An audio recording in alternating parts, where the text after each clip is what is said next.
What time is that?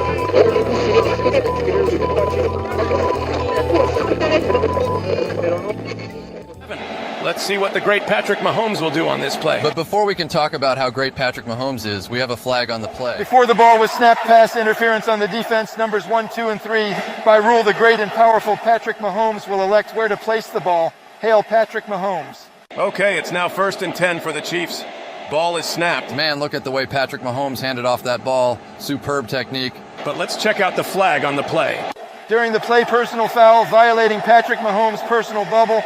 The result of the play is first down, touchdown, and Chiefs win by 50 points. Hail Patrick Mahomes. Hail Patrick Mahomes. Oh my God. Welcome to the church of Patrick Mahomes. Holy cow. That was vicious.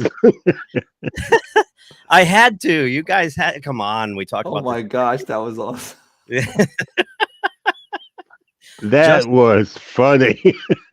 Just to let you guys know, I might have to like disappear for a second. I have a space heater in here because it's for those of you not on the East Coast, or particularly in the Northeast. It's been like almost 80 degrees here of late into October here. We've got fires all over the place. Today it's like 60. It's actually still in the 50s, which feels like 30. Yeah. And, so I put a space heater on. Now it's like a sauna in here. So how's it going? You could always go back to the outfits you wore in college, but not too much TMI. Okay, forget it.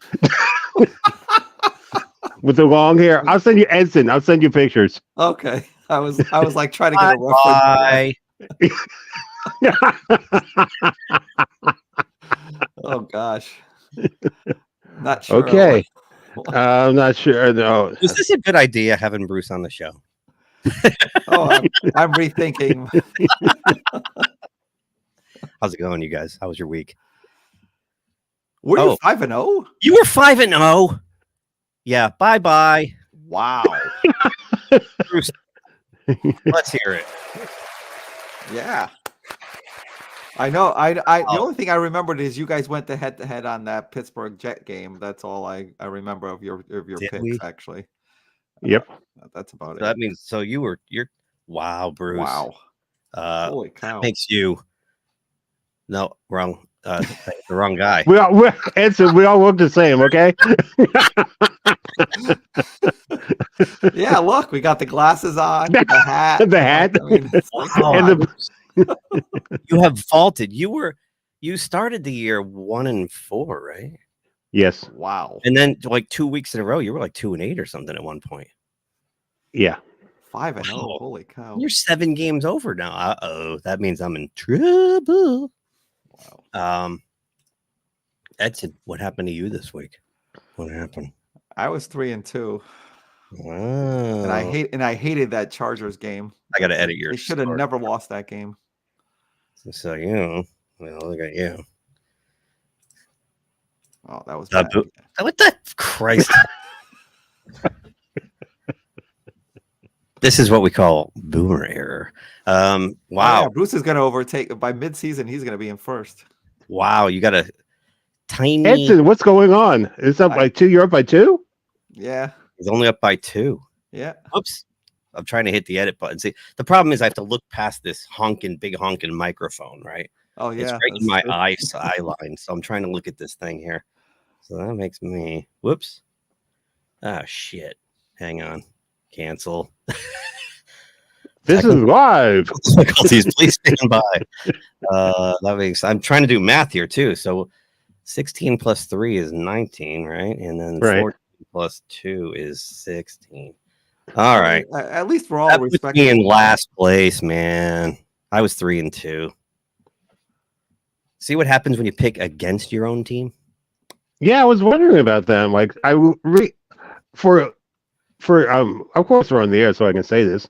For shits and giggles, I just replayed the last our picks and the way we went totally off the rails, talking about Sad of the Day and that Keith's horrible music. This it was a bad week, so I need something that will make me laugh. So I appreciate that, guys. What was my stat of the day? That Joe Burrow has more rushing yards than Deshaun Watson, something like that. That's right. Yeah. Yeah. Wow. Well, why don't we start there? Let's share the old screenage. Yeah. Let's start with the Cleveland Bengals game. Yeah. Deshaun Watson goes down, ruptures his Achilles, and the Cleveland fans start cheering. That's That's classless. My it God. is classless. That's like, a reflection of just how bad that franchise is. Just really, and everything about it is just. And I've always defended the Cleveland fans. I've said they don't deserve this team. They're good fans, but you see something like that, and you got to take it all back. They're not really. And then so they went through 3 quarterbacks last week. Yep. They brought in DTR, and then he got hurt. Mm-hmm. And then they brought in Jameis Winston. I think between the 3 of them, they threw. I saw this weird stat. That's the first time a team's used all their quarterbacks, and each one of them had at least 10 pass attempts in the game. They threw like 2 passes or something like that. All right, I'll do it. Stat of the day. Say everybody's got a stat of the day. There's Keith Larson's what? Stat of the day. What is it? Oh, that was the stat. That was the stat of the day. That was your stat of the day. I'm trying to help you out, brother. Come on. That whole thing is weird. How is He's in Winston the third quarterback? I don't know. He's starting this week, so we'll get to this week later. Why? Okay, here's a question for you guys. Why did Cleveland space out on Joe Flacco and didn't sign him? Yeah, Flacco isn't. That's the question of the That would have been century. the other thing. They didn't want to pay him. I mean, he's been their best quarterback in the last 4 years.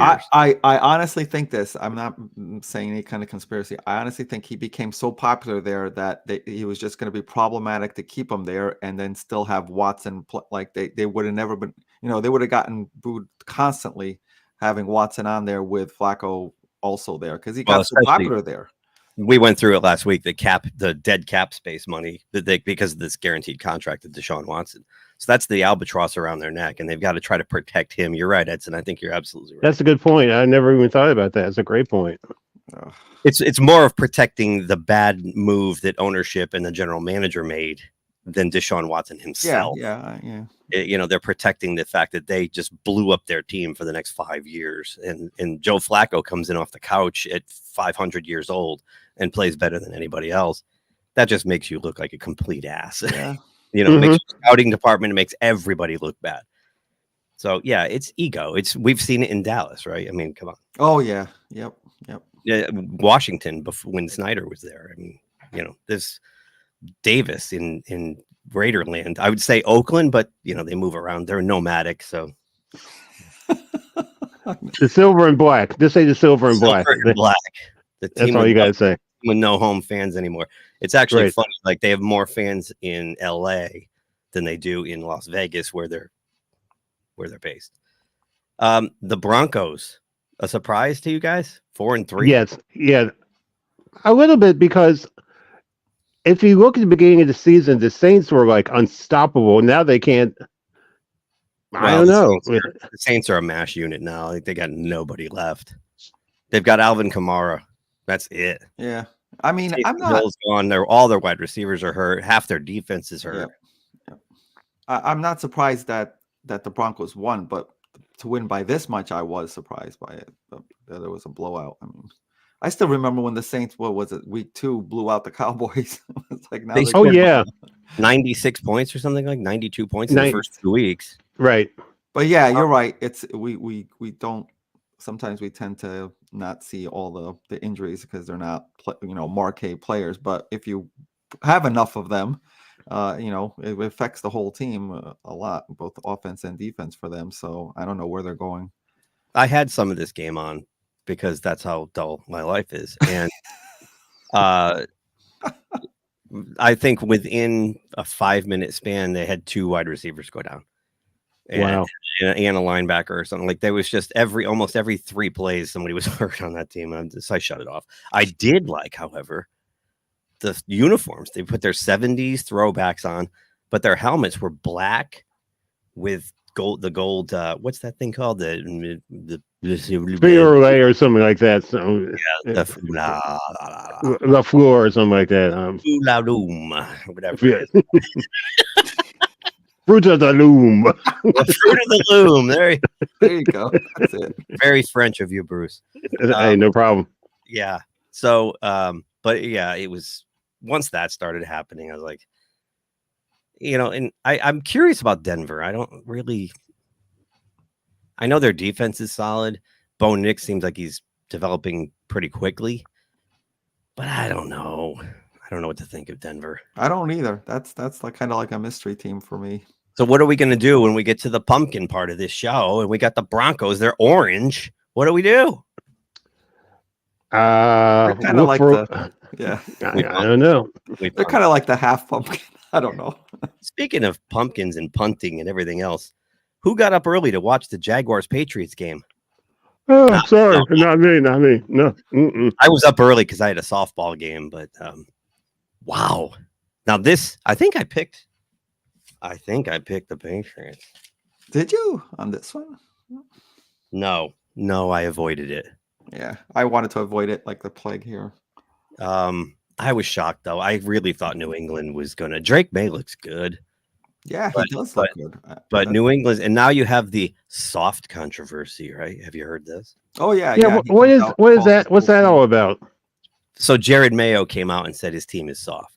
Oh, that's right. I do remember. I'm sorry. Like in his press conference, so he used the media to attack his players' effort. And Belichick comes on and goes, "Oh yeah, I wouldn't do that. I'd keep it in house. You don't do that." We're on to Cincinnati. We're on to Cincinnati. I gotta go on McAfee now. Yeah. I gotta go home now. Take care of my hot 25-year-old girlfriend. I'll be back. You broke up with him. Yeah, what's up with that? Or he broke up with her. I can't imagine. They broke up? I can't imagine they had stimulating conversation. Can you imagine a Belichick breakup conversation? Okay, I'm gonna have to cut you. I'm on to somebody else. Right. I'm on to so-and-so. I'm on to Cleveland.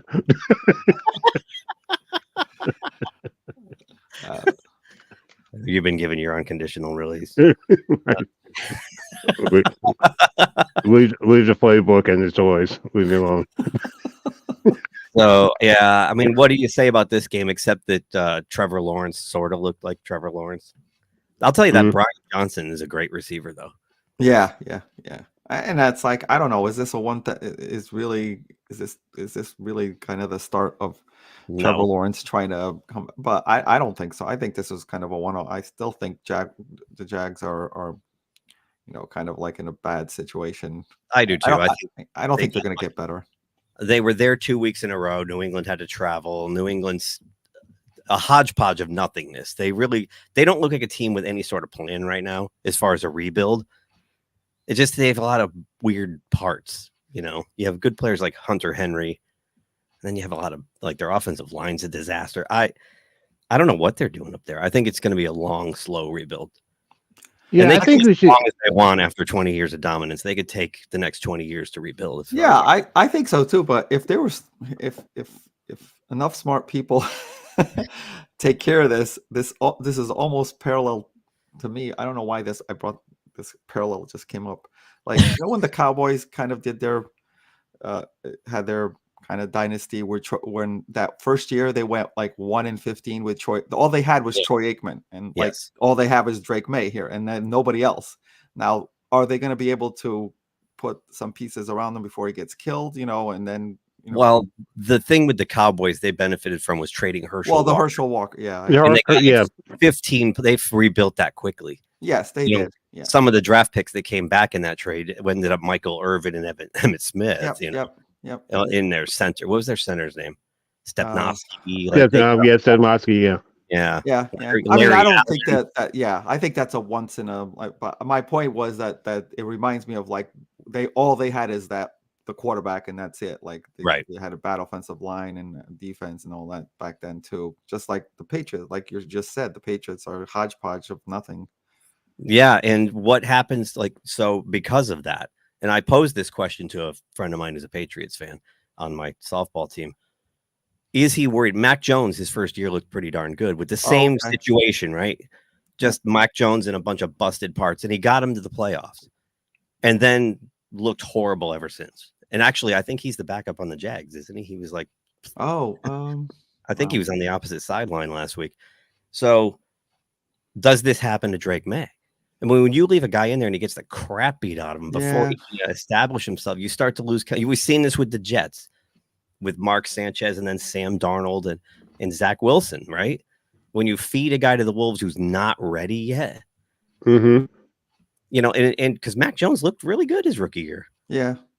And then, so we'll see. He may. I know he may have a different temperament. He may be different. I don't know. We'll see. We'll find out, right? Well, the thing I like their coach. He's a good coach. I hope they give him a chance. I really do. Will. They're going to have to give him a chance. They fired the greatest coach of all time. Yeah, in New England, they're going to do it. Yeah. Mm-hmm. They'll wait this out. But if you do see a repeat of the Mac Jones thing, where 3 years from now they're quarterback fishing again, then you're going to see some coaching changes again. I think up there. Now back to that Cowboy thing, real quick, Edson.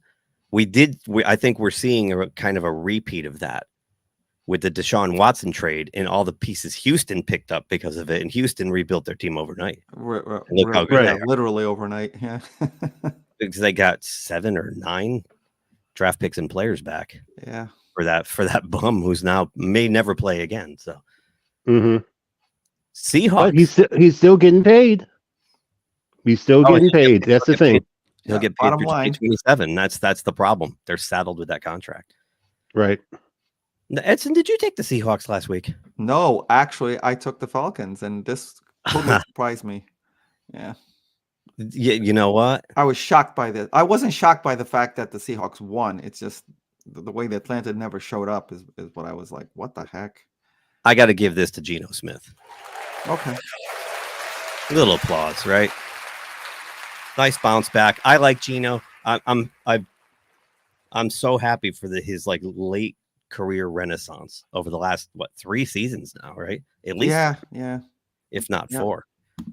So I can't help but I just root for him every week, and I always cringe like when he went through that 3-game losing streak. I'm like, oh, this is where it ends. Like this is where he goes back to being Geno Smith. So for me to come back to rebound on the road against a really powerful Falcons. Yeah, team, I was like, powerful offense. I was surprised by the score. That's my point. Yeah, that's my point. The score surprised me. They put up points, the Falcons. Not last week. Yeah, so good on the Seahawks. Now, that division with Seattle, let's just hop over to something I like to call the standings. This division here is an unholy mess. It's almost the antithesis of the NFC North, where everybody's got basically the same record, but they're all good. The NFC West, they've almost got the same record, but they're all like struggling for various reasons, whether it's injury. Right. So, I mean, what a logjam mess. But the Seahawks, as it stands right now, I think are the best team in the division. Not just because they're in first place, but they seem like the strongest team out of the 4. Yeah, I think the Seahawks are upset. Hit hard with injuries, so I think the Seahawks are trying to play recovery because they shouldn't have. I still say that was an illegal block, the game against the Giants. Yeah. They should have won that game. So the Seahawks are playing with because they got blown out on Thursday night the following week against San Francisco. And all of a sudden it's like, okay, let's get it together. We can do better than this. And they're always intimidating. They back in the day, and they can do it still. They can be intimidating at home. I mean, that place can get loud. That place is really good. Yeah, they're really good at home. Yeah, that's a good point. With the Giant game sent them into a spiral because then Detroit beat them. And then San Francisco, they went into like a 3-game spiral off of that. In that 3-game losing streak, they weren't so much getting beaten as they were beating themselves. Yeah, right. With turnovers, bad clock management, things like that. So yeah, I mean, it was shocking to see them paste Atlanta like that. On the road too. So, but they've got the old Ravens defensive coordinator as their head coach now, Michael McDonald from the Doobie Brothers. I keep forgetting we're not in Seattle anymore. Sorry. I'm sorry. There you go. Sorry. So, did anybody watch any of this game? We had this here locally. Yeah, No. not much. Just enough to I see. got home from my softball game. I was eating lunch. I put it on for a while, and I put it on right when like Mason Rudolph was like looking great in the first half. He had like 158 yards passing, a tutty, the whole bit, right? And then, oh my God, he was under siege. I mean, the minute the ball would be in his hands, he was getting nailed. It was just the protections broke down. It was so sad to watch. And I think one of the most telling things, as it turned out, they were still in the game and they were marching down the field. And Hopkins was standing on the sideline. And not only was Hopkins standing on the sideline, he was like the announcer said, usually when I forgot who was calling the game. Maybe it was Mark Sanchez. They said, usually when the team's going down the field, the offensive players on the sideline go with them. Yeah. Mm-hmm. He was all the way at the opposite end, standing by himself with a coach next to him, with his arms folded. Just looked, the body language, the whole thing. Wonder if he already had got word that he was out of there. There was either a schism with the coaching staff, or he was like, I want out of here. Maybe he'd already demanded a trade. Yeah. But when I saw that, I said, he's out of here. Yep. And sure enough. And why? I mean, you knew they were going to get somebody. It was a matter of like who it was. That's all. Who did you go to again? I forgot. I'm just spacing. You're joking. Oh, no, not them. Oh, I just remembered. Great and wonderful Patrick Mahomes. All hail Patrick Mahomes. All hail. All hail the magic conch. So here's another stat of the day, Bruce. Can I have the music, please? Bruce? Stat of the day. Here comes Keith with the stat of the day. Here comes what? Keith and the stat of the day. Josh Allen has 0 interceptions on the season. Yeah, I heard that the other day. He's so reckless at times, though. Yeah, it's amazing, isn't it? I mean, usually he's good for 2 or 3 a game. Like, even when he's playing awesome, he throws picks, because he is reckless. He's a gunslinger. So, yeah. Thank you, Bruce. That's 2 stats of the day. Wow. I think we're done here. Who's got it better than us? Nobody. Sorry, Dan Patrick. We already talked about the horrible Battle of Ohio, where Cincinnati still has. So they beat him by 7, and one of those scores was a 100-yard opening kick. Yeah. Mm-hmm. That worries me about wrong with Cincinnati. Yeah, they should have blown him away. And what's going on with them? It's like, I mean, you kind of, I guess it might be a bright spot that their defense only gave up 14, but it's against Cleveland, so you don't know if that's a better defense or not. And then their offense, what the heck? I don't know. There's something really wrong. You have 2 of the best receivers in football on that team. I mean, T. Higgins is a top 20, and Jamar Chase is a top 5. Mm-hmm. And you like arguably one of the top 5 quarterbacks in the. What's going on? You can't. If you look at what they've done this year, is like it's almost like they're only like into a game when it's against a better team. Like they play their best against the good teams and they barely lose, Kansas City, Baltimore, and then against these other, they're like, let's not even show up. Right, Like, they've been beaten by the Patriots, and yeah, that still surprises me. That still surprises me. That's the only win the Patriots have too. Is a road win in Cincinnati. I couldn't believe that. Yeah. So everybody, the people in those, what are those pools called where you pick the suicide pools? Oh, everybody was out week 1 because that would have been me if I played that. Yeah, I would have been gone week 1. So I don't know. Have they lost too many parts? I mean, losing Joe Mixon, I think, is a huge. Oh yeah.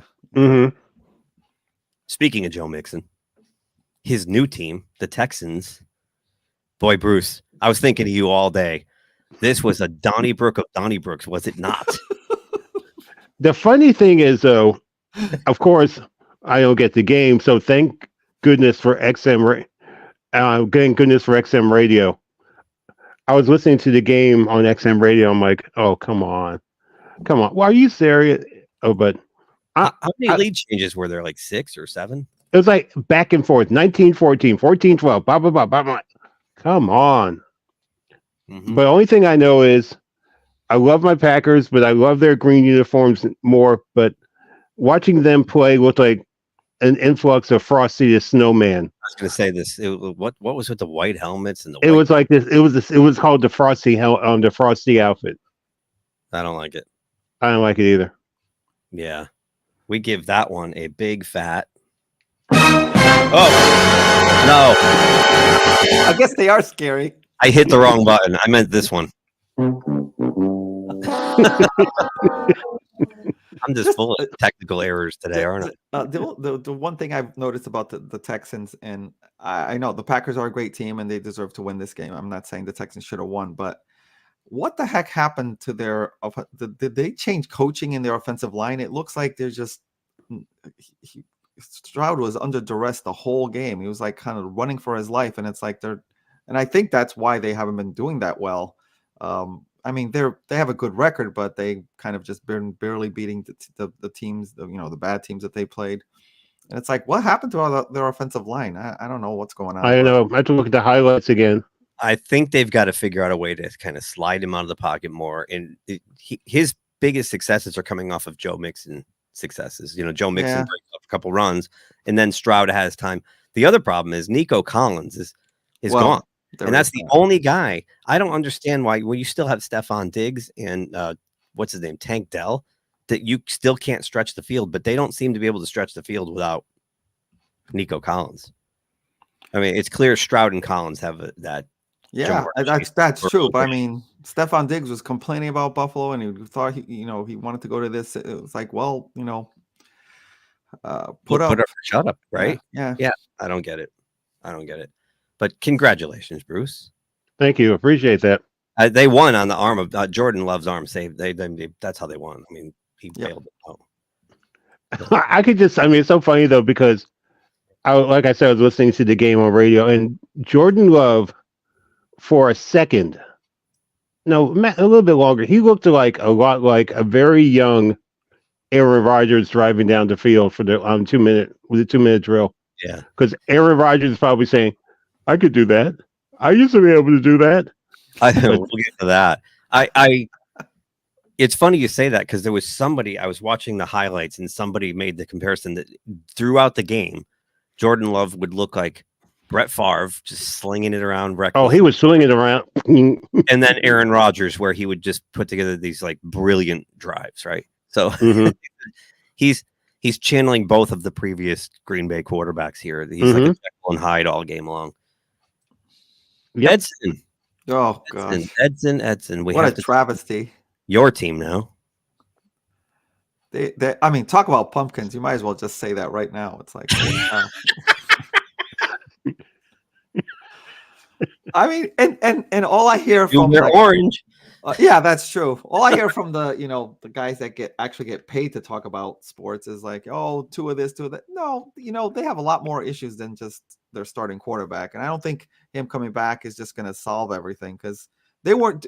If you remember, they weren't doing that well with him in there before he got injured. So I don't know what's going to happen. We'll see this week to see if they get some kind of boost, but there's a lot more going on here with them than just the quarterback.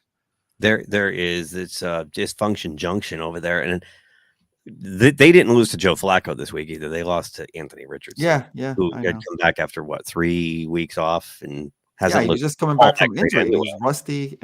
Yeah. Tyreek Hill's got to be. He's got to be losing his mind. I mean, maybe he's holding out hope. We got the 2 is coming back this week. Is he even going to finish the year? Like, that's it. I mean, what if everyone's going to be watching Miami like this? Yeah. The rest of the year, right? Because one hit and this guy might be paralyzed or something. Nobody wants to see that. No. I don't know. It's sad. And their biggest sin, and you've brought it up a million times, Edson, is that they didn't have a backup plan for this eventuality that Tua might not play. Because of his and they should have. I mean, they got all the signs that they should have. Yeah, You know, you have guys like Ryan Tannehill still sitting at home, watching the games. I mean, why is he not on that roster? Edson, I said that at the beginning of the year. I said, "What's up with Tannehill?" I remember that. Edson, I have a question for you. Why every time I see Tua now after that press conference, I want to take his throat and shake him because he does that stupid thing saying, "You gonna wear that protective device?" No.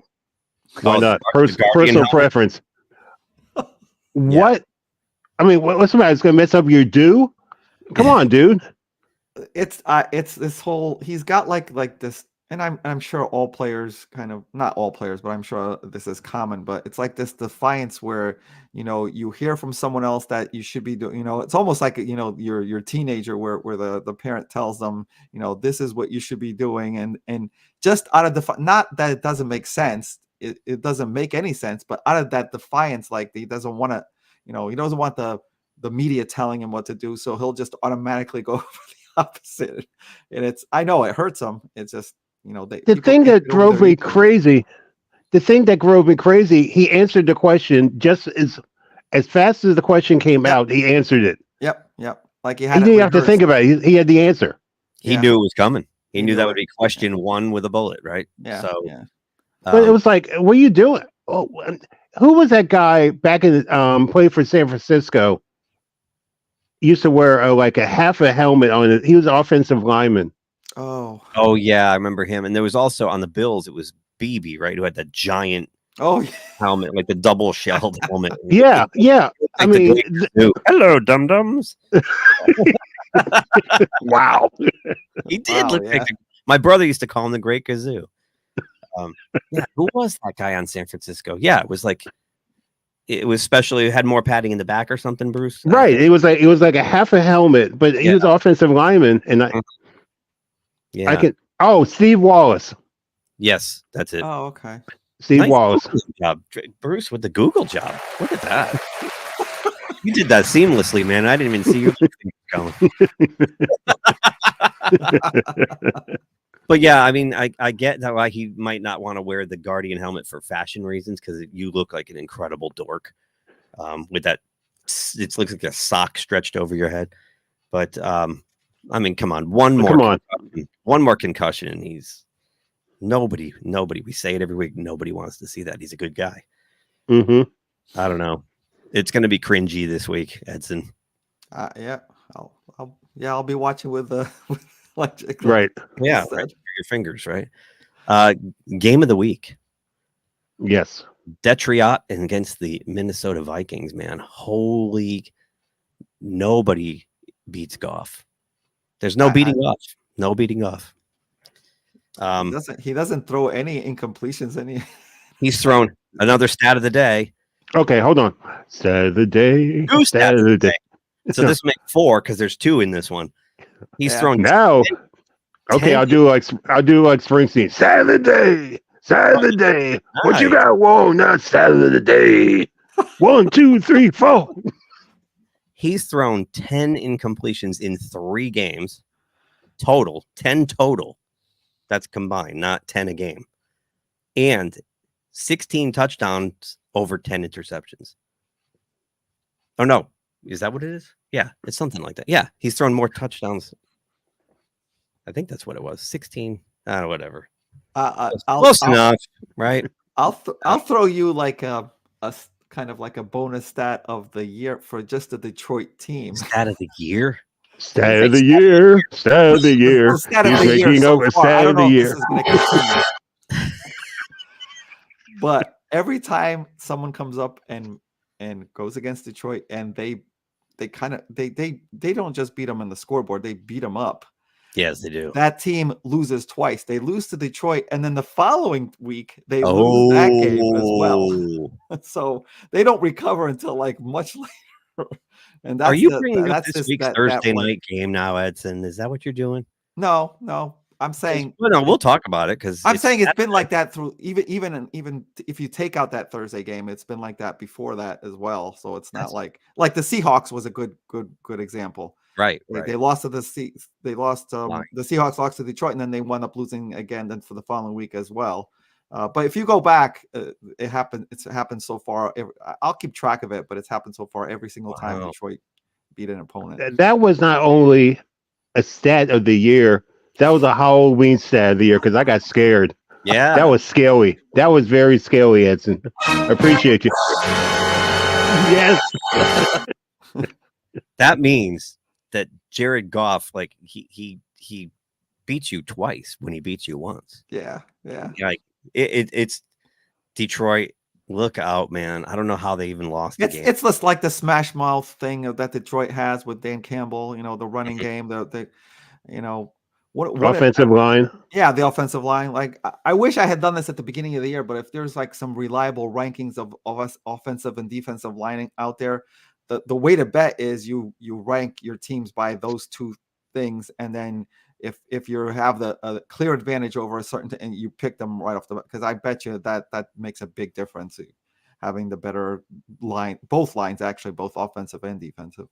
Yeah. No, I mean, the defense didn't really dominate this week. This was a no, shootout. they didn't. It came down to, but they were getting pressure on Darnold without Aiden Hutchinson. I still think they're going to have to go out and make a deal. Yeah. Trade deadline.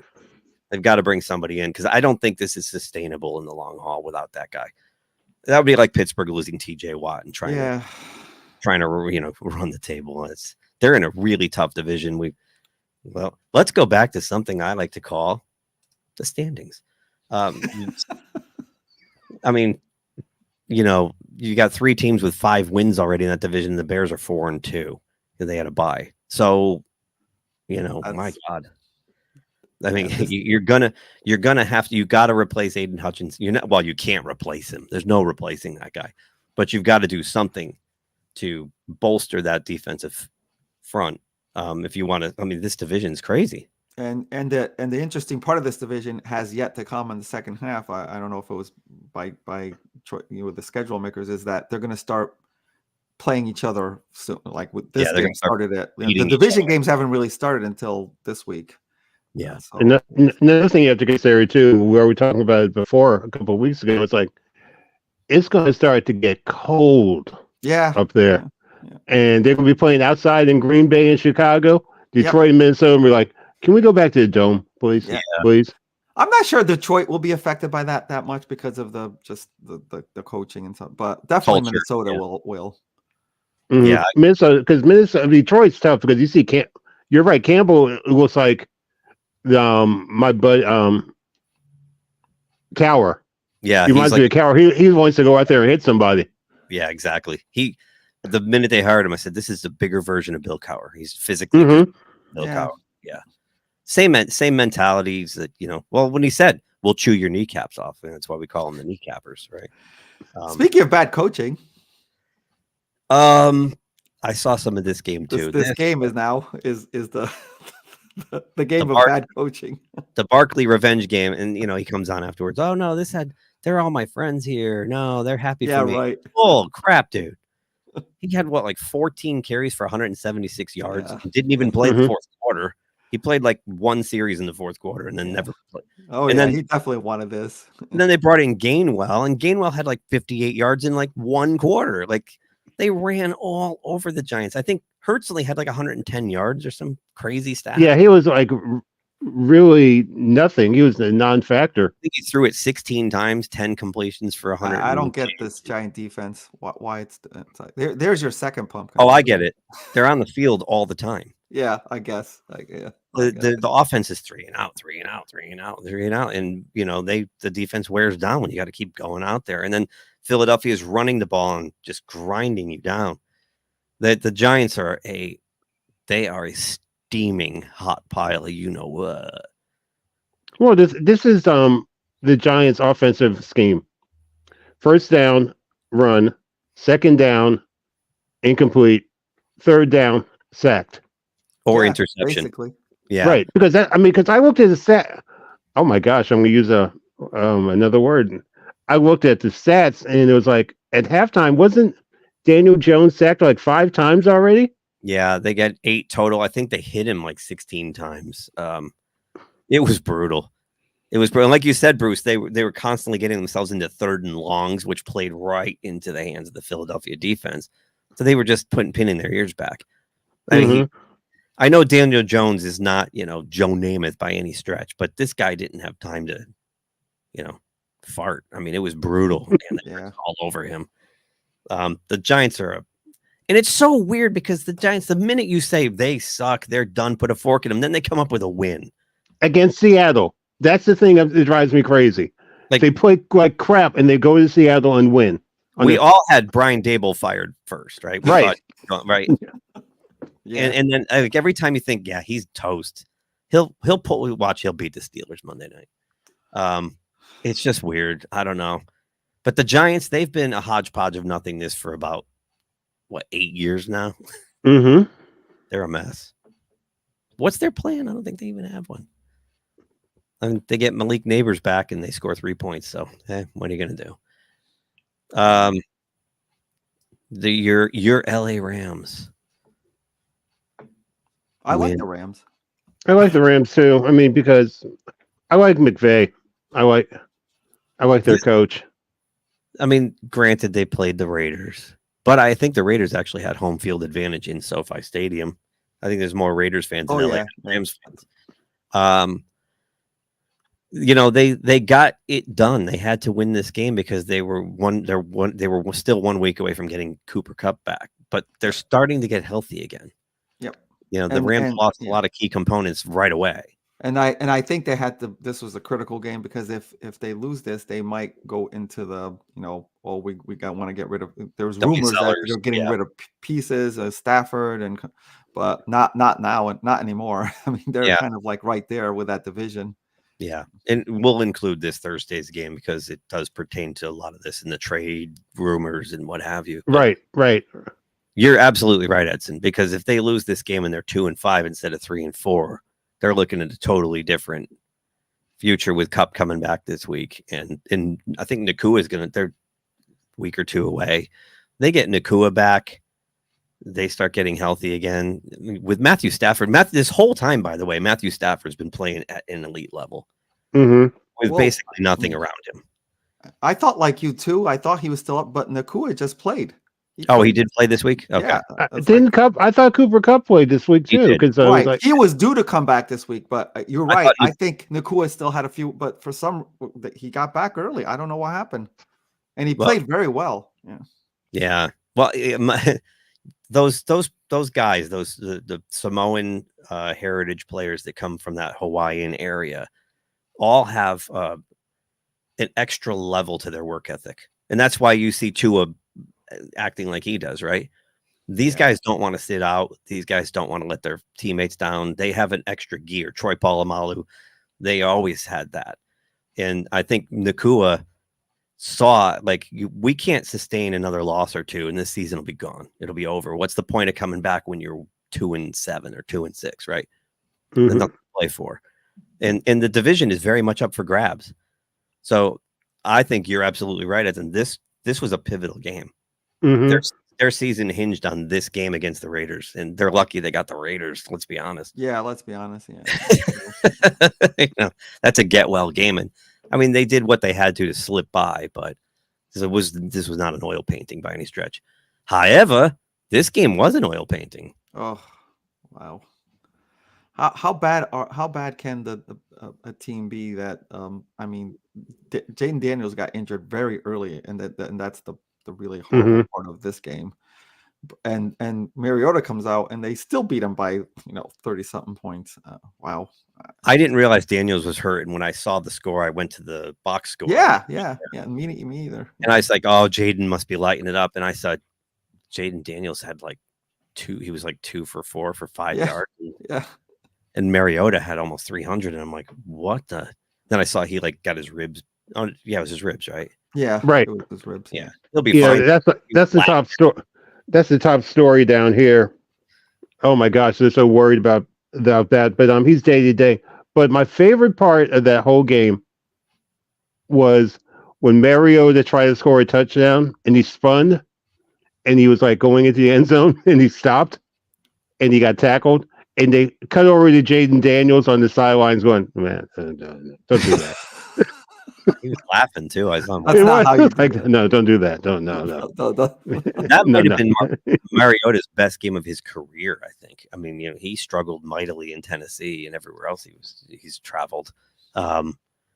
He's a good fit for that team as a backup quarterback. Mm-hmm. Yeah, agreed. I mean, It's kind of there's a funny. good system. Yeah. That's the thing. That's the thing. That's the key word, system, because Kingsbury's playing to he's going to play to Mariota and Jay Daniels' strengths. And they And both have a similar game. They both run a lot and they mm-hmm.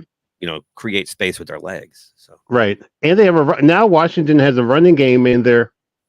If the defense, it gets a little bit more consistent. Philadelphia's going to look around and say, because Dallas is somewhat predictable. Philadelphia's going to say, "Oh, we got a problem down here in DC. See what's going on." the Commanders are already a problem for everybody else in that division, and I think that defense is going to get better and better as the year goes by. they have a defensive head coach. I mean, in the offseason, he's going to know what pieces to go get. I mean, and fill in the holes and watch out. This is a team on the rise. Make no mistake about it. On the other side of the field, they brought in Andy Dalton because Bryce Young is a washout, and Dalton wins the first game he plays. They look pretty good. They put up 30 some odd points, and then it's just been all downhill from there. But here's another stat for you. Bryce Young had to come in and finish the game because Dalton got hurt toward the end of the game. Bryce Young completed 2 passes on 2 attempts. He was 2 for 2. Wow. Perfect. For -4 yards. Yeah, that was terrible. Effed up stat of the day. Effed up stat of the day. Wow. They went backwards. That's crazy. That almost tops what happened the week before when Mark Sanchez was calling their game, and he said, this is going to be really helpful for Bryce Young to just sit and watch a pro Andy Dalton command this offense, and on that play, Dalton throws a pick 6. That was awesome. They are Yes, that's what not to do. Well, didn't Al Michaels do that with Brock Osweiler on the Monday night game? He said, and it was Chris Collinsworth said, yeah, Osweiler's got to feel the offense, and he looks comfortable. Next thing he throws a pick 6, and Al Michaels goes, way to kibosh that one. That was beautiful. That was great. Boy, I can picture that. Yeah. Yeah. I love when stuff like that happens. That's like when they curse the kicker, guys lining up for a field goal, and like they put the graphic. He hasn't missed a kick at home in 45 games, and then wide left. Gary Anderson, Denver and Minnesota. He hasn't mixed. I haven't missed anything all year. That was no good. That was the championship game against the Falcons. Yes. Yeah. Speaking of bad things, with the Panthers now have to play with Bryce Young because Dalton got hurt in that car accident this week. Yep. That's right. I forgot about that. Yeah, he is starting this week. Yep. Wow. Well, maybe he'll show you something. They'll be able to trade him or something. I don't know. They have nice uniforms. They do have nice uniforms. We'll give them that. Those home uniforms, that blue and that teal. Yeah. Spot on. Yeah. They're sparkly silver helmets. They're gonna start moving guys out. I think they're gonna trade Thielen probably. They can't get Thielen's older. I don't know what they'll get back for him, but Deontay Johnson might be a real possibility. Might end up back in Pittsburgh. Oh my God! Please no. He drops everything and then runs backwards. Let's talk about Bruce's favorite team. All hail Patrick Mahomes. All hail Savior Patrick Mahomes. All hail Patrick Mahomes. All hail Patrick Mahomes. All hail Patrick Mahomes. This was so disappointing. And I must say, I have to preface this by saying Tom Brady is not good on TV.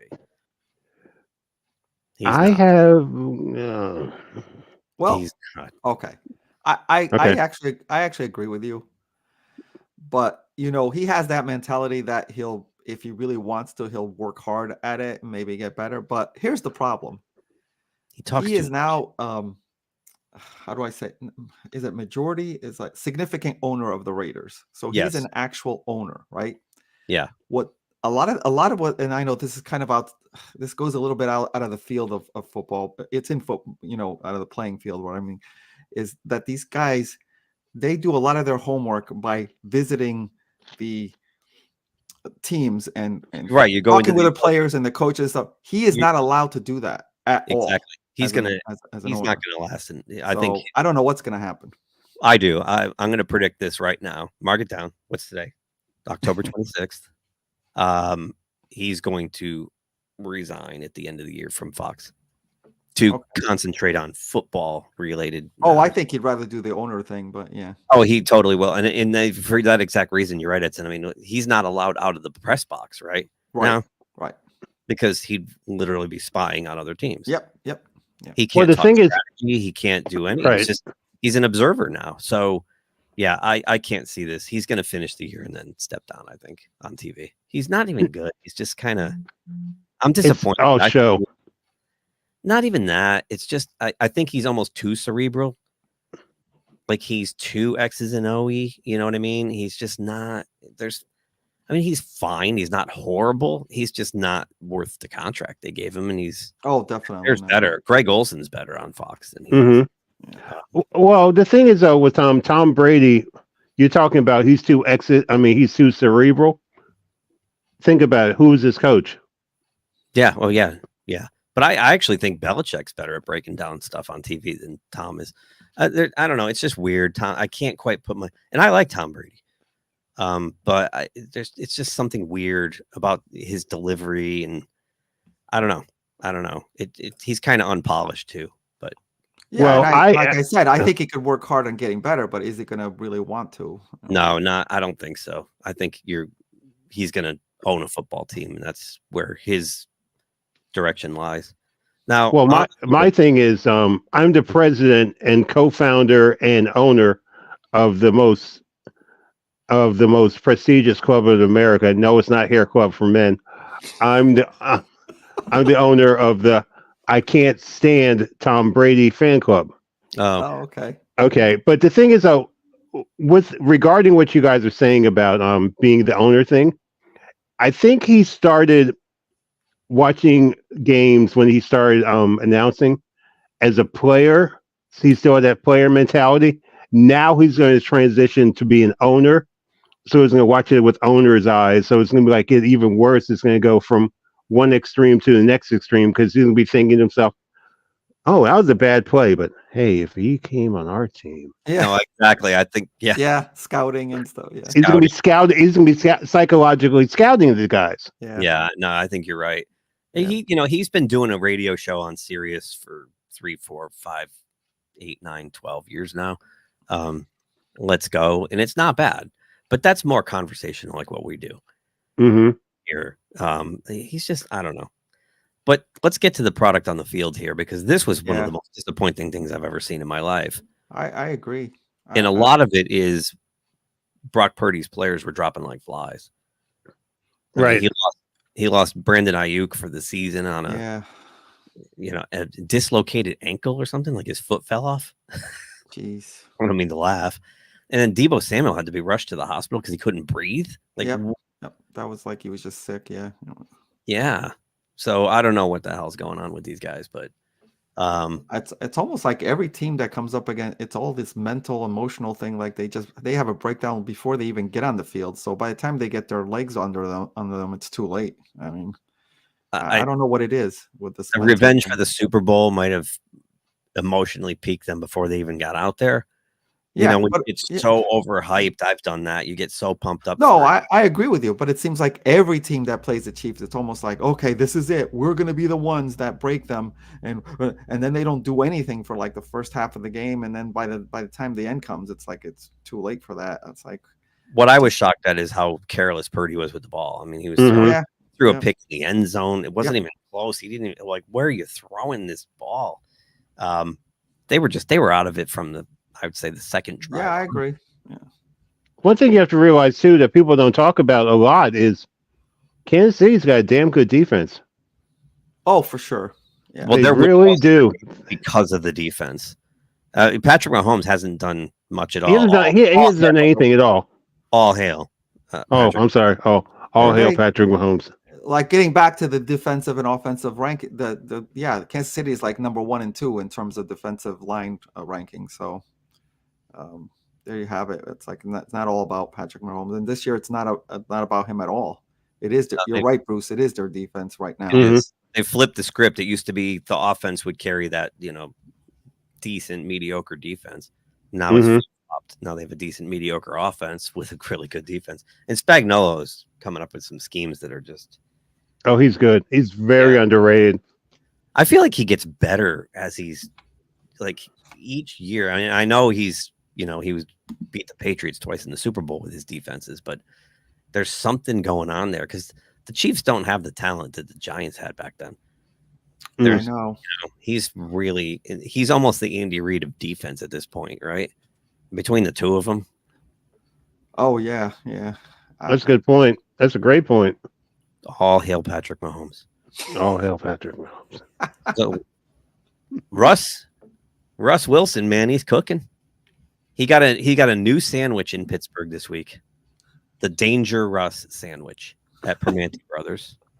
I have to go there sometime. I really have to go there. You do. I gotta go. It's a heart attack. So if you eat this Danger Russ sandwich, you might not be with us anymore. Okay. It's a heart attack on a bun. I'll text in my fix. Yeah, okay. I actually watch a lot of this game, and I'm sorry, I don't see it. I don't get it. Like, what exactly did somebody explain to me? What exactly did he do besides nothing in the first 2 quarters? Threw the ball up in the air and the hope the receivers get it. Grab it out of their defense, which they did. Pickens was really good. Like, what exactly did he do much better than Fields? What he did, he put the ball where nobody but his own guys could get it. Okay, but it still looked like it was up for grabs, but okay. But it was always out in front. Yeah, it was underthrown. Okay. It was always out in front. So it's either Pickens gets it or nobody gets it. There, he threw the ball low a lot in congested situations. So again, my guy gets it or it hits the ground.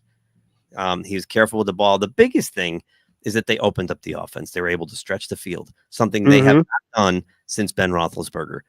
I sat and watched the whole game with my friends Doug and his son Derek, and we were all going, "Oh my God, it hasn't felt like this in 6 years."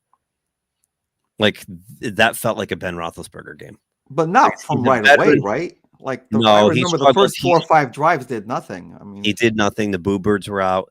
The whole game turned on the interception, the one-handed by Beanie Bishop. Yeah. One-handed. He was actually facing the wrong way. He spun around and grabbed it. Which was, the defense. Yeah. Okay. The defense. That kind of snapped the whole team out of whatever trance they were in at that point. Because they had looked just like they did with Justin Fields to that point. Except Russ was very rusty. On the other side of the ball, that's a problem over there in New York. Mm-hmm. This team with all that talent should not be 2-5. There's a culture problem over there. Oh, for sure. I think somebody this week said it the best. You can have a team and then there's a roster. The Jets have a roster. Yeah. Great point. Great point. And when Rodgers threw that first pick, which, a lot of people say, well, Beanie Bishop made it, and he did make a great play, but Rodgers also threw that into triple coverage. Because he still thinks he's Aaron Rodgers from a decade ago. The whole team there, you could see the Jets, their shoulders slumped. They stopped. Breece Hall was dominating the Steelers. If they scored there, they were going to go up 22-23 to 6. 6, yeah. And then they get the ball back right after halftime. It could have been over. Yep.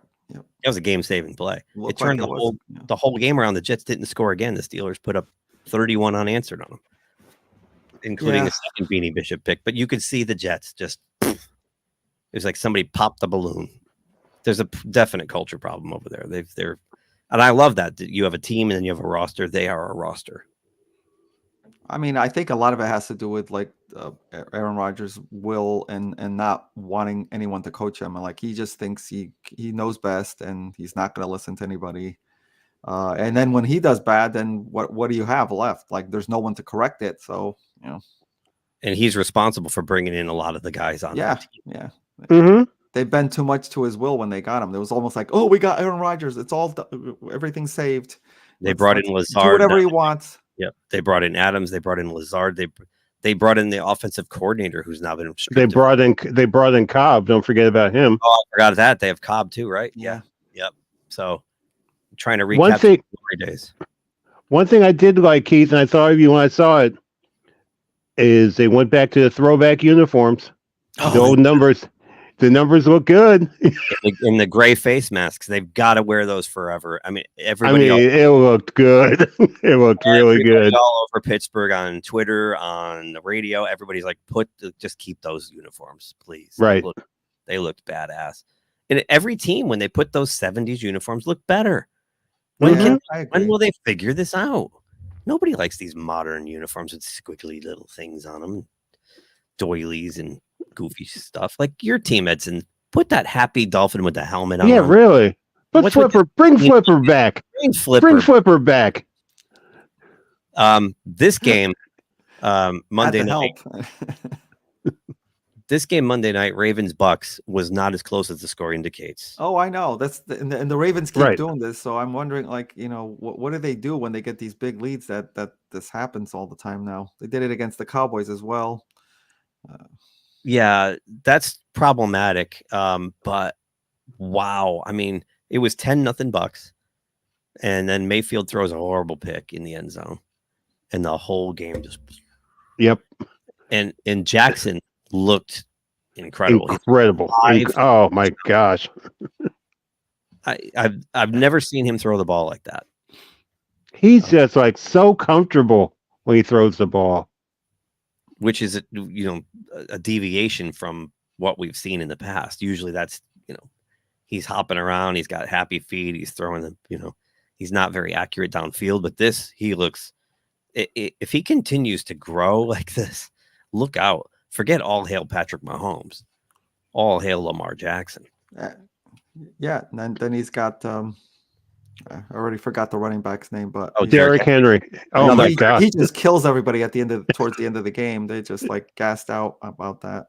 Another 150 something yards, right? Yeah, and most of it came towards he wasn't doing that much earlier, but the defenses get tired, and he's like so bruising. He's just like a jackhammer on them. He's bruising and he's got breakaway speed. Oh yeah, fast. So once he hits a couple of tired linebackers at the second level, and he's just gone. You can't catch him. They figure out their defensive lapses.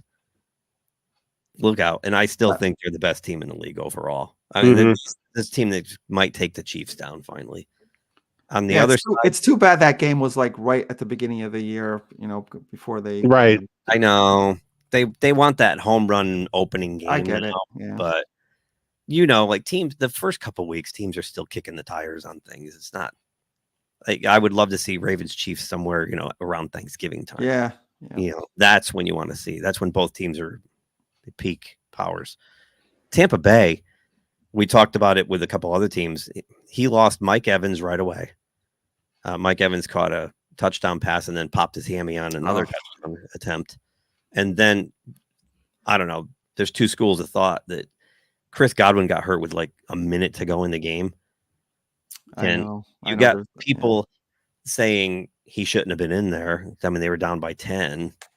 And then he's the one with the dislocated ankle. That's right. He's the one with the dislocated ankle. His foot fell off. He's done for the year. Yeah, I think there's a certain arrogance about football coaches. They think they can come back from 10 down with a minute to go. And it has happened on extremely rare conditions.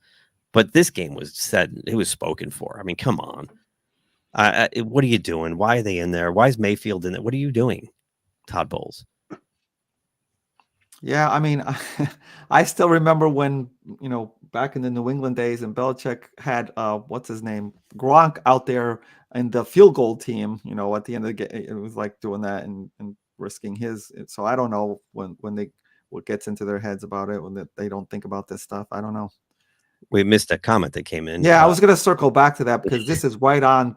Oh, it's Glinzer. Glinzer, man. How are you? This is exactly in a right. minute, sir. Wow.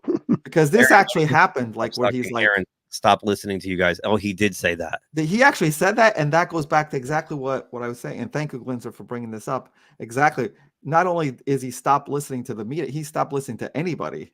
Yeah. Like, no, he doesn't listen to anyone, and so there's no way to change anything.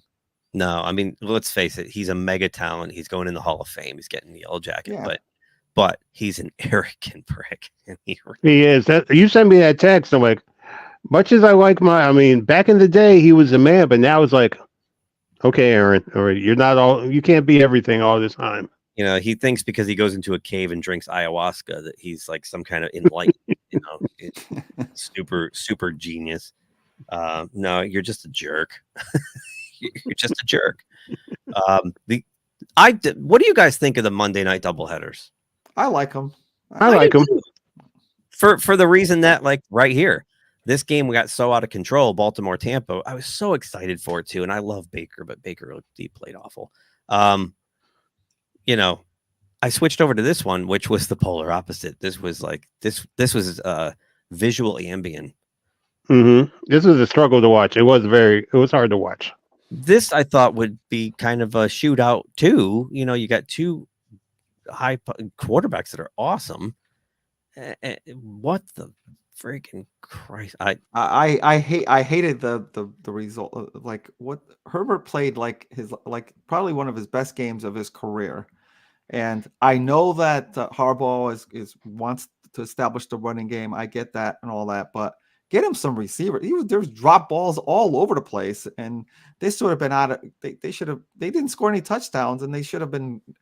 They should have taken care of this game long before the slop end. fest. You had the play where the ball gets tipped up, right, and the lineman intercepts it and starts returning it, and then he gets it punched out and fumbles it right back to the Cardinals. Mm-hmm. Then you had the play where Herbert hits I forgot who it was going in for a touchdown. He fumbles it through the end zone, so it's a touchback. But it's just those kind of things. And I was shocked that Harbaugh, that last drive where the Cardinals came down and kicked the winning kick. Yeah. It almost looked like Harbaugh folded up the tent. Like, did he think he was getting the ball back or something? Like, that almost looked like Staley, their old coach. Yeah. Which is terrible. Like, what was that all about? The Cardinals, it looked effortless for them to just go down the field and kick that kick. It was obvious they were going to win the game. Mm-hmm. I don't know. It was pretty boring, though. I was kind of checking in and out of that one. I was looking for hockey. I was like, there's got to be something else I can do here.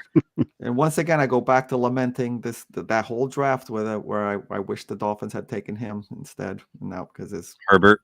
Yeah, because his career is like going. It's like more like Andrew Luck. He's getting beat up and he's not going anywhere. And he is pretty beat up too. He's playing hurt all the time. And but you know what, Jim Harbaugh. Jim Harbaugh's a great coach. He is. He'll figure it out. He will definitely figure it out. I know. But you're looking at a year or two now of bringing in some new pieces and kind of retooling this thing. He's going to turn them into what the 49ers were. They're going to be.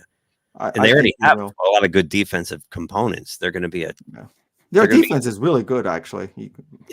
They're going to be a team that beats you up on the field.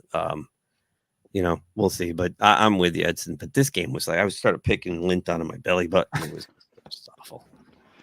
Oh, I saw that. You see that where he said who saw Rodgers pick his nose? Did anyone see that? Oh my God! I heard about that. I haven't seen it. Is it really that bad? Glinzer put it up on the chat there.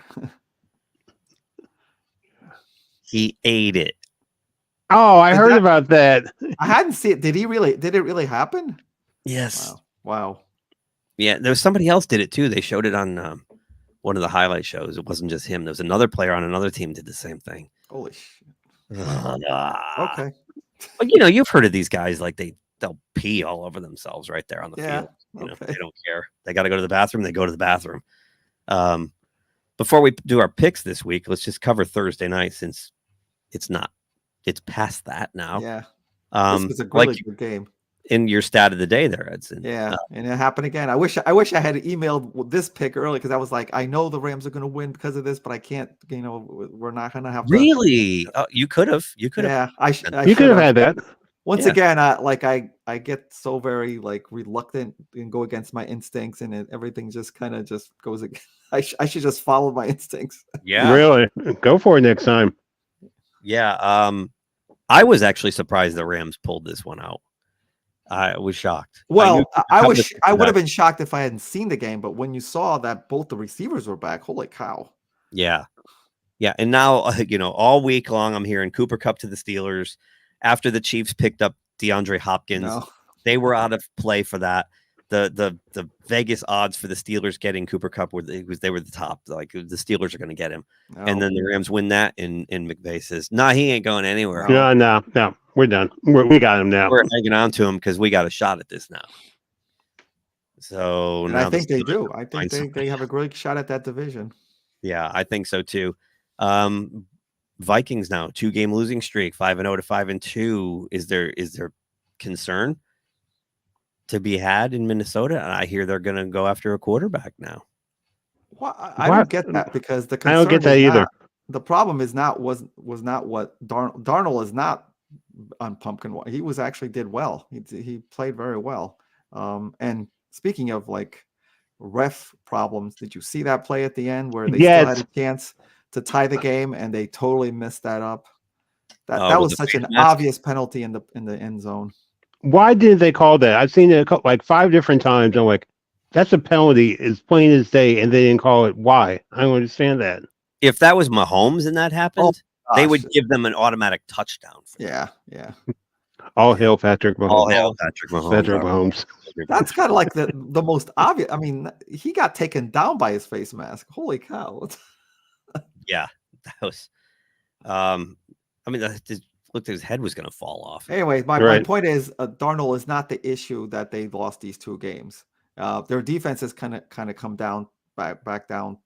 They're not as dominant as they were. Maybe Detroit figure them out, and everybody else is gonna. We'll see going forward what the Vikings do, but it's their offense. That's not their offense. It's more like their defense. So I don't know why they're going after a quarterback.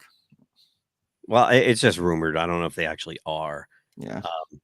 I just think there's an underlying fear that he's going to revert to the Sam Darnold he's been his entire career. Where he famously will say, "I'm seeing ghosts." Yeah. He starts seeing ghosts and it's past the trade deadline. You got to get into the waiver. Okay, no, that's fine. Where oh shit, But I didn't see that at all. I didn't see that at all during this game. I thought he did really good. I don't think he was the problem. Oh yeah, I saw the over under was 48, so the refs wanted to win. That was cool. Or the chat Glinzer put in the chat the over under was 48, so that's why they named it that. Let me pop that up here. That's a good point. You hate to say conspiracy, but when things look that obvious to you, you got to say conspiracy. That's such an obvious one too. So the biggest problem, and this is another conversation for another day, is that these referees need to be full-time, not these, I'm a lawyer and, weekend. These guys are not full-time referees. And that's one of the biggest problems with the NFL. In every other league, that's their job. They're an NHL, a referee. They're a baseball umpire. That's their full-time job. Mm-hmm. Before we get to our picks, I just want to do this one more time. Evan, let's see what the great Patrick Mahomes will do on this play. But before we can talk about how great Patrick Mahomes is, we have a flag on the play. Before the ball was snapped, pass interference on the defense, numbers 1, 2, and 3. By rule, the great and powerful Patrick Mahomes will elect where to place the ball. Hail Patrick Mahomes. Okay, it's now 1st and 10 for the Chiefs. Ball is snapped. Man, look at the way Patrick Mahomes handed off that ball. Superb technique. But let's check out the flag on the play. During the play, personal foul, violating Patrick Mahomes' personal bubble. The result of the play is 1st down, touchdown, and Chiefs win by 50 points. Hail Patrick Mahomes. Hail Patrick Mahomes. Hail Patrick Mahomes. I love how it goes. 1st down, touchdown. There's not even a pause. It's like 1st down, touchdown. Perfect flow. Yeah. Well, they bring in these refs all the time. Like, was that a penalty? I don't know. Yeah. Chiefs 49ers. Oh, I actually saw that with I've seen that. The refs used to pick up Brady all the time. They did. Oh yeah. Yeah, Patrick Mahomes has replaced Tom Brady as the the archangel of the league. Right. Yeah, it's really sad. I mean, you saw it shift. They used to give the Patriots all the calls and the benefit of the doubt. Now it's the Chiefs. They really want the Chiefs to three-peat. Well, yeah. In the Taylor Swift thing, and the Taylor Swift thing. Yeah, it's just gross, man. I hate Travis Kelce too. I don't hate people. I hate that guy. All right, let's do our picks. Who wants to go first this week? All right, I'll do it. Wait, Bruce was 5-0. Yeah, Bruce, you were 5-0. Don't let me go first. I suck. I'm in last place, so I go last because I suck. And now the time has come for the worst part of the show. I've written these down. On a serious note, this one's going to be serious. Okay.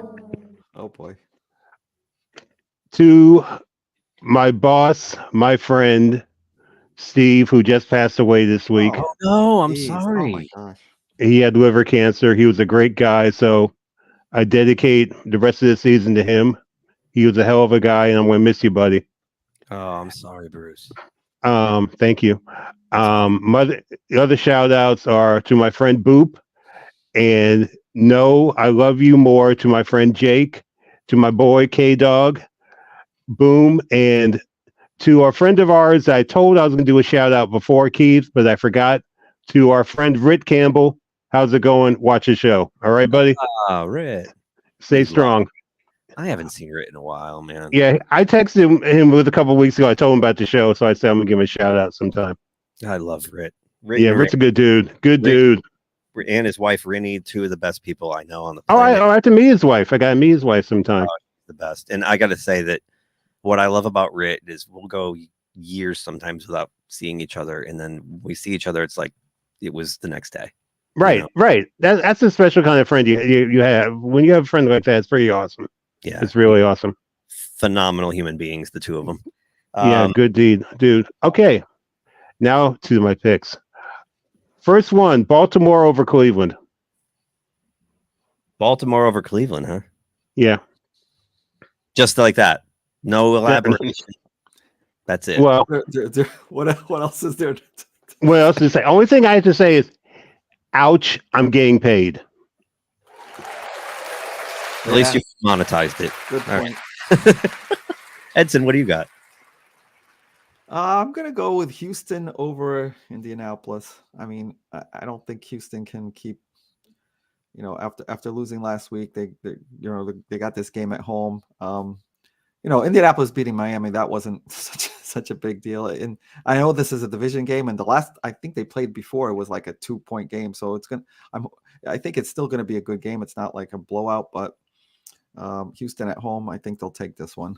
Division rivalries are usually, no matter how bad one team is, usually, because it's a division rival. Unless you're Cleveland. Bring your A game, unless you're the Browns. I mean, last week they sort of you're right. That game was a lot closer. That game was close. I mean, you take that opening kick return touchdown away, it's 14-14. Yep. Agreed. And they're in overtime and they're having a field goal contest or something. Yep. Yeah. No, that's a good pick. Since Bruce forced my hand, I got to go to my first pick will be, I also took the Ravens over the Browns. And I got to say, this week, when you look at these matchups, they're all kind of lopsided. There's not too many close ones here. You're right. There isn't. Mm-hmm. This is almost like, how we always try to do a layup in an upset. Yeah. These are all layups, almost all of them. So I also took the Ravens. How in the F is Cleveland going to stop this team? And do they trade Myles Garrett after this game? Yeah, that's the thing. That's a good point. That's a great point. I forgot about Myles Garrett. Myles Garrett would be a nice fit in Detroit. You took it. You stole it right out of my mouth. I was going to say the Lions should go after him. Man, if they were able to get him, holy cow. Yeah. Even if you pick him up as a rental for this year. Mm-hmm. Are we getting an emergency broadcasting thing? I didn't get one, but I'm getting one. Are you hearing that? I hear it. I hear it coming from you. Yeah. I hear it coming from your phone. Mine's on mute. It's not my phone. I'm looking at mine. It came from somewhere else, not my phone. Maybe it came from the space heater. The aliens are here, man. I got to go home. Someone's Sorry. watching you. Busted. They found me. I got to go back to my planet now. It was a good ride, but it was a good run, man. Bruce, Uh-oh. what's your second pick? We've had a Patrick Mahomes sighting. That's his little signal thing with Patrick Mahomes. oh yeah, there you All go. hail. Yeah, That's what it is. Patrick Mahomes, all hail Patrick Mahomes. They're coming after us for mocking Patrick Mahomes. We're done. Right. Oh, that's a good point too. Yeah. We just violated the YouTube. YouTube contract. I'm waiting for the FBI to come smashing through my. All right. Well, It's not good. Second pick. I always had to pick my boys, but this game bothers me a little bit. Green Bay over Jacksonville because I have a feeling Why does that bother? Oh, really? Yeah. it might be a trap. It might be a trap game. Okay. You never know. Good point. You never afraid know. that Jacksonville is actually going to play to their potential. Yeah. Well, they're the gonna thing is, The Jaguars of 2 years ago. well, the game's played in Jacksonville, which will be another home game for Green Bay because nobody down there is going to go watch a game that's going to root for Jacksonville. You can have 3 fans as opposed to 20 fans for Green Bay. So I'll still take Green Bay, though. Yeah. All right. That's a good pick. I think that's a safe pick, to be honest with you. Okay. Your turn, Edson. Well, I have a feeling this game might again piss me off. I'm going to go double or nothing on this. So, picking the Chargers again. This time against the Saints because I thought they should have won that game against Arizona. Let's see what happens with. And we've talked about the same. The only thing that really worries me about this, like when you have in the NFL, when you have a team that's on such a losing streak, they tend to break that. But I'm hoping it won't happen this week because the Chargers are at home. I think their defense will. Is it still Spencer Rattler or do you think? Yeah, it's Spencer I Rattler. think it is. I think it is. Yes. Definitely keep the Chargers on this one. Carr's close to coming back, but Yeah. yeah, I think it might be Rattler for one more week. We'll see. But yeah, I mean, for nothing else, the Chargers have the better quarterback and the better coach. Yeah. I hear you. I'm going with my favorite team that's not my team this year. I always find a team like that's my mistress, if you will. A team that just captures my imagination. There's actually 2 right now I like, and one of them is the Washington Redskin Commando football team. They're at home against the Bears. This is my tough game because everything else was easy, I think. Bears are playing great football. Caleb Williams looks better every week, but they're saying Daniels is okay, right, Bruce? Day to day is game time decision. That's the latest I heard. That means he's playing. Well, they're gonna do that just so that the other team has to. The Bears don't know how to prepare, right? I don't know. He's playing, and I'm basing this pick on all things being equal that he's fine. But I think Jaden Daniels at home with that offense picks the Bears off because the Bears are almost like just behind the Commanders in development, in my opinion. So, Washington Redskin Commando football team for me. Okay. My third pick is Detroit over Tennessee. Went on a limb on that one. Yeah. No, my next pick's the toughest one. My next pick's the tough one. But Mayonnaise Boy, is Mayonnaise Boy going to play this week? I don't know. I don't know. Or is Mason Rudolph playing again? It doesn't matter. They're against Detroit at home. They're playing at home. That's a layup. They're a mess. D-Hop's gone. Their quarterbacks are. Yeah, Rudolph's decent, but there's no. I mean, just watching Buffalo just annihilate him last week was sad. So, yeah, Detriot. How many? Here's one for you, Bruce. Let's parlay this a little bit. How many incompletions does Jared Goff throw this week? Oh yeah, that's a good point. 1 to 5, 5 to 10, 10 to 15. 1 to 5. 1 to 5. Wow. Well, I don't think we've seen a run like this with accuracy like this in, I don't know. I mean, switching sports, I think Oral Hershiser's scoreless streak in 88 was close, but yeah, damn. All right, Edson, what do you got? I'm going to test the limits of that weird stat and go with the 49ers over Dallas, because Dallas lost to Detroit, but it was 2 weeks ago before they went on a bye. So we'll see if that works in this case. The ball's on you, man. I mean, the 49ers are home. The Cowboys are just a mess. Both of these teams are a mess. In Both terms teams are a mess. of injuries, both teams are a mess. But I trust more in the San Francisco organization than I do in the Cowboy organization. Oh, wow.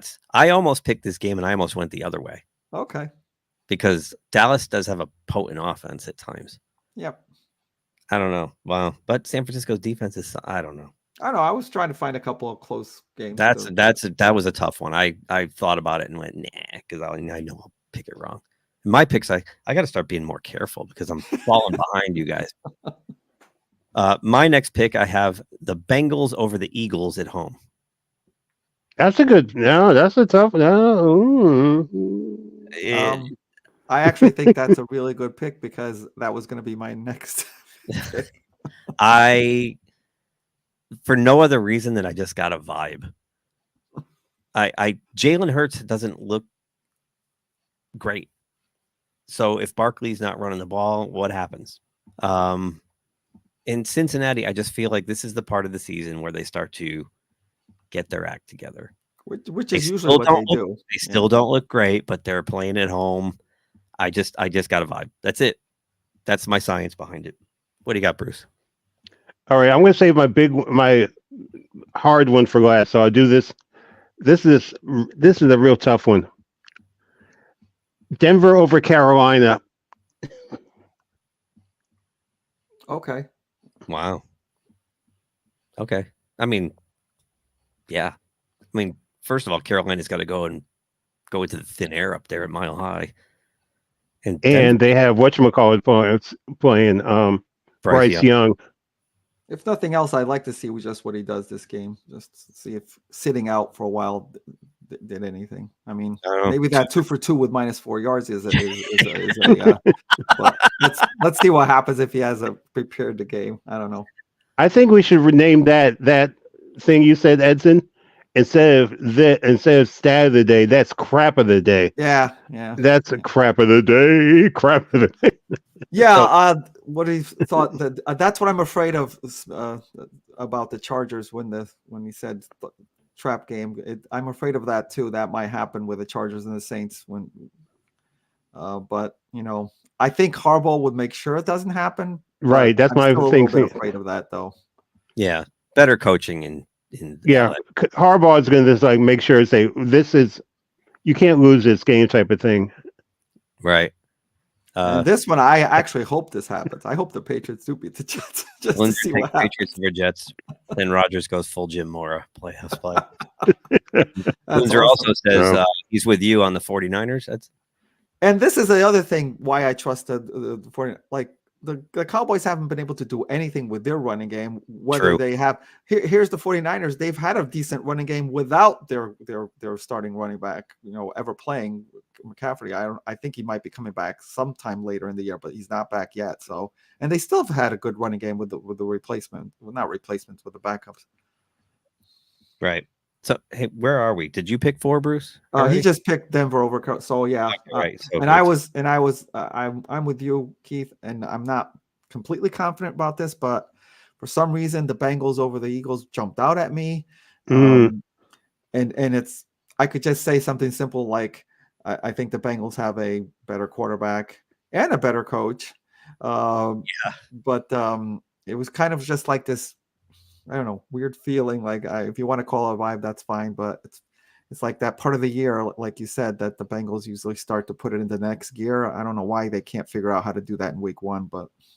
And you know how they say a team takes on the personality of its coach? Look at Detroit is the personality of their coach, right? Yep. The 49ers are the person. The Eagles are the personality of their coach. He's a schizo, and so is their team. Yeah. They look completely different week to week. You don't know what to do with this team right now. So yeah, it's a vibe, right? Yep.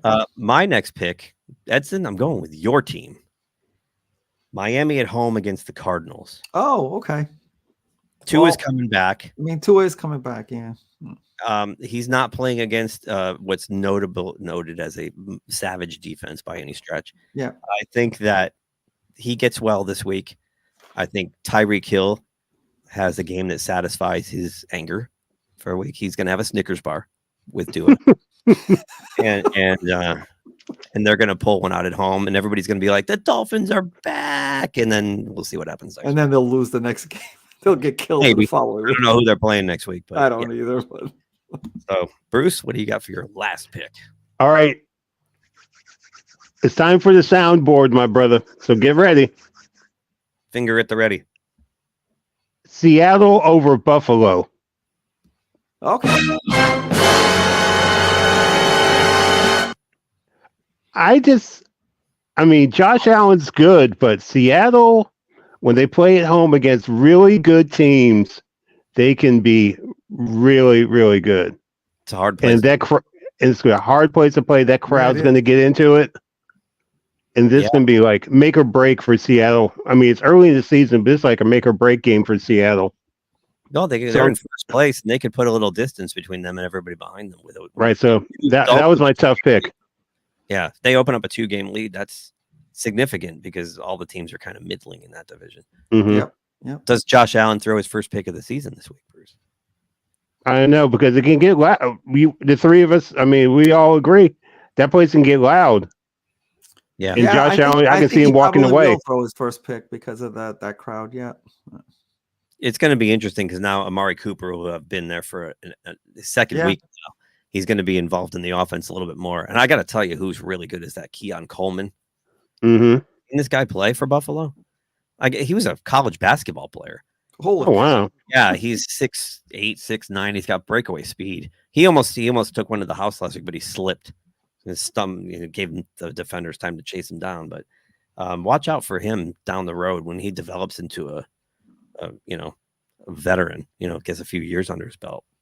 The Bills now suddenly have a receiving core. Yep. Which is scary. What do you got, Edson? And I'm going to return the favor and go with your team. What? The Giants. There's a good chance the Giants will just do the thing with the schizophrenic thing where they play a bad game, good game, and then turn out to be good this week. But I think this is just a terrible matchup for them in Pittsburgh with a crowd. That defense against the Giants offense. I mean, what else can you say? It's like if you're gonna put together that offense there against a top-notch defense, I don't know how many. I tried to figure out how many points they could actually score on this. And Russell Wilson doesn't have to do that much if they can just manage the game and not make mistakes. And that's the beauty. He's one of the if you look at it, he was top in the league last year in the red zone as far as taking care of the ball. Oh yeah. He's very careful with the ball. Last year, even with Denver, he didn't play the last 3 or 4 games. He had 26, 28 touchdowns against 8 picks. So he's not a guy who just throws it up for grabs too often, if ever. So, last week they had 400 yards of offense for only the second time since Roethlisberger left. Yeah. Well. So, I like the pick. I stayed away from it because to me, it's just too easy of a layup. They're going to crush the Giants. Oh, okay. Well, I guess I really hadn't looked at a lot of layups, so maybe that will be my layup for the game of the week. My last pick is your Atlanta Falcons on the road in Tampa Bay. Mostly because there's no Mike Evans, there's no Chris Godwin. And I love Baker Mayfield, but Baker Mayfield's like Brett Favre, where he will just force the ball because he has to. Because he has, yeah. And the Falcons, now they're both tied for first place, but the Falcons have the tiebreaker because they already beat them head to head on Monday night. I don't think this one's going to be as close as that Monday night overtime game was. I think the Bucs are going to take it on the chin this week, and they're going to be 4-4, and they're going to have to sit down and figure something out. And they really should be going out onto the trade market for a receiver. Oh, for sure. Yeah. Oh, yeah. Before this thing slips away on them, because they're a decent team. They got those 3 running backs are really good. But yeah. All right. Well, we ran a little long, so I don't know. Do we want to do a couple pumpkins before we go, or no? I mean, I think we did already a couple of them. Definitely I think the Dolphins was definitely one of them, but we'll see what happens this week. The Dolphins are a pumpkin. Browns are a pumpkin. It's all the teams with orange. Oh, which makes sense. although the Broncos, I don't think they are. No, the Broncos and the Bears are not pumpkins. The Giants. My other only pumpkin is Aaron Rodgers. Well, yeah. I think he's washed, man. I think the Giants are turning into one too. Giants are a pumpkin. You know, the thing with Aaron Rodgers, and I think I said this last week or the week before. I heard an analogy on the radio about Babe Ruth. Like at the end of Babe Ruth's career, he could still come up with a game where he hit 3 home runs. But he consistently the rest of the week he's 1 for 29. And that's Aaron Rodgers. He's just not going to consistently. He'll look like Aaron Rodgers once in a while, but he's not going to. He looks like Roethlisberger at the end, just a shell of himself. Can still make a play now and then, but yeah. Trying to think of any other pumpkin. How the Cowboys, they're a pumpkin. Oh, geez, that's right. And turkeys. Forgot about that. They're going to make both holidays, aren't We'll they? see what happens. Every year they make both holidays. There'll be a lump of coal at Christmas, right? Cool. Yeah. Go for the trifecta. Maybe the Saints. I don't know. I was going to say the Saints. Okay. The Saints are turning into a pumpkin because their injuries just have. Oh, yeah. This might be unrecoverable for them. I mean, they're in such a hole now. After starting 2-0, they have a 5-game losing streak. That's tough to recover from. The Raiders are a pumpkin for sure. Yeah. I don't know if Antonio Pierce survives this year. I don't know. Watch him beat the Chiefs this week. Just watch that. Oh, that might happen. You know, that might happen. Beat him last year. That could happen. Save his job for a little while. That's one thing. You know, the last couple of years, as dominant as the Chiefs have been, the Raiders have always played them closer. That's true. That's true. The Raiders give them problems in Kansas City too. Mm-hmm.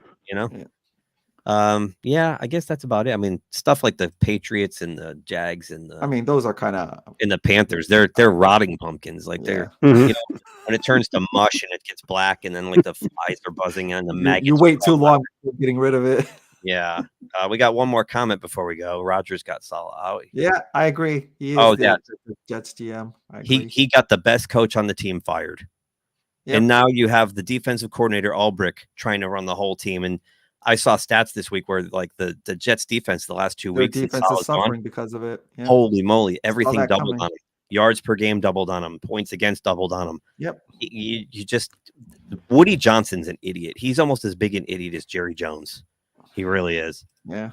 He's just clueless and he panics. And I wouldn't be surprised if they make another move before the trade deadline's over because they just don't know what they're doing. So I pity Jets fans. I'm really good friends with a Jets fan, and I feel bad. I mean, I was born the day before Joe Namath won Super Bowl III. So think about that. Yep. I'm old, and the Jets have never come close again. That sucks. If you're a fan, that sucks. I bitch about my team. I have 6 trophies, and I bitch about my team. I used to love it every time the Jets failed, but it's like now it's gotten to the point where it's like I can't do that anymore. It's now I just feel bad for them. Yeah, it's like throwing a kid on crutches down a flight of stairs. It really unless he's wearing a Cowboys uniform. Then you carry him back up and throw him down. Then you don't care. Yeah. No, you pick him up, Bruce, and you carry him back up and throw him down again, right? Oh, jeez. This has really got deteriorated into yeah. This is going off right.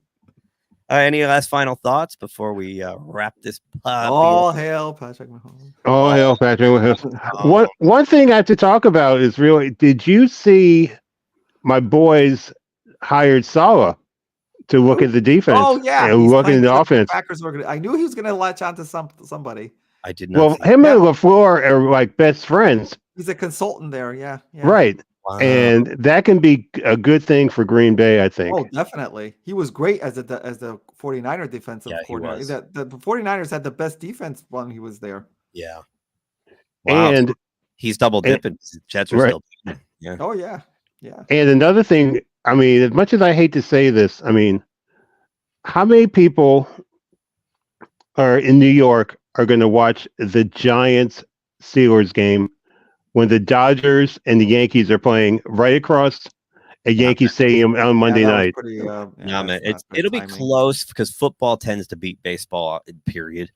But it'll be close, especially especially if it goes bad for the Giants early on, then they'll just. And I was hoping to avoid this, Bruce, but congratulations on your fucking baseball team.